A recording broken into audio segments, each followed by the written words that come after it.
নারী শিক্ষার প্রসার এবং ছাত্রীদের বিদ্যালয়মুখী করতে আরও এক গুরুত্বপূর্ণ উদ্যোগ গ্রহণ করেছে ড মানিক সাহার নেতৃত্বাধীন ত্রিপুরা সরকার। এবার নবম শ্রেণীর ছাত্রীদের বিনামূল্যে সাইকেল প্রদানের ক্ষেত্রে পারিবারিক আয়ের সমস্ত শর্ত তুলে দেওয়া হয়েছে।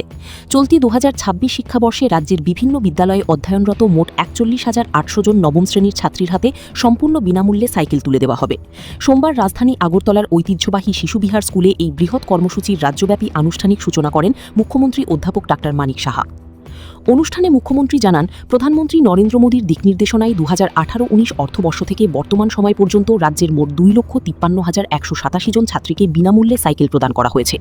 তিনি বলেন, শিক্ষা ও নারী ক্ষমতায়নের লক্ষ্যে রাজ্য সরকার ধারাবাহিকভাবে বিভিন্ন জনমুখী প্রকল্প বাস্তবায়ন করে চলেছে। এদিন তিনি অন্তদয়ভুক্ত দরিদ্র পরিবারের কন্যাদের উচ্চশিক্ষা ও সামাজিক সুরক্ষার জন্য চালু থাকা মুখ্যমন্ত্রী কন্যা বিবাহ যোজনা এবং কন্যা শিশুর নামে ৫০,০০০ টাকার ফিক্সড ডিপোজিট সহ একাধিক কল্যাণমূলক প্রকল্পের কথাও উল্লেখ করেন।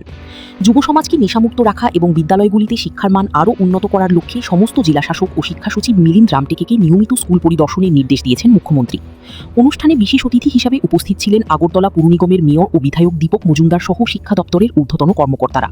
গোপাল সিংহের রিপোর্ট, আসাম প্রাইম নেটওয়ার্ক। যে সব মানুষ আজকে সেই জায়গায় আসুক।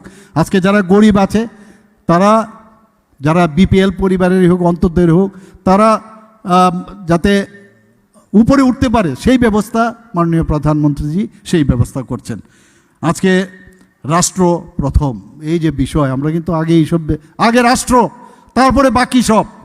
কোথায় আমরা তো আগে দেখতাম যে যার যার নিজের কাজের জন্য আমি চাকরি পেয়েছি, আমার ফ্যামিলি, বাস, আর কিছু না। এই যে ব্যবস্থা থেকে এই যে মানসিকতা, এই ধরনের চিন্তাভাবনা তো আমরা কোনো জায়গায় আমরা দেখিনি। সেই জায়গায় আজকে আমার মনে হয় যে আমাদের আজকে মাননীয় প্রধানমন্ত্রীজিকে আমি মাতা ত্রিপুরী সুন্দরীর কাছে আমি সবসময় প্রার্থনা করি যে উনার দীর্ঘ আয়ু হোক এবং দেশ সেবায় উনি যেভাবে কাজ করছেন, মানুষের জন্য যেভাবে কাজ করছেন, বিশেষ করে নর্থ ইস্টার্ন জোনের জন্য যে কাজ করছেন, আপনারা বিশ্বাস করুন সমস্ত মুখ্যমন্ত্রীদের সাথে আমি যখন বসি আমি দেখেছি উনাদের মধ্যে সব জায়গায় আমাদের বিজেপি ডাইরেক্ট সরকার নেই, কিন্তু এনডিএ সরকার কিন্তু অলমোস্ট সব। সেখানে সবাই যখন বসি বলে now we feel that we are Indian, এরকম অবস্থা। আগে একটা সময় ছিল মনে করতো যে আমরা বুঝি ইন্ডিয়ান কিনা, সেটা এই কারণেই এই ধরনের উগ্রপন্থা সৃষ্টি হয়েছিল। এবং এই যে একটা জায়গায় আমরা এসছি সেটা একমাত্র মাননীয় প্রধানমন্ত্রীজির রাম মন্দির নির্মাণ, একটা সাংস্কৃতিক ঐতিহ্য। আগে তো এইগুলো আমরা শুনিনি। ৫০০ বছরের পরে রাম মন্দিরের তৈরি করেছেন এবং সেখানে দরজা উড়িয়ে লাস্টে দিয়ে সেটাকে প্রাণ প্রতিষ্ঠার পরে সেটাকে পূর্ণতার যেটা দিয়েছেন, আধ্যাত্মিক দিক দিয়ে কীভাবে উন্নত মানের হয় সেটাও মাননীয় প্রধানমন্ত্রীজি দেখিয়েছেন।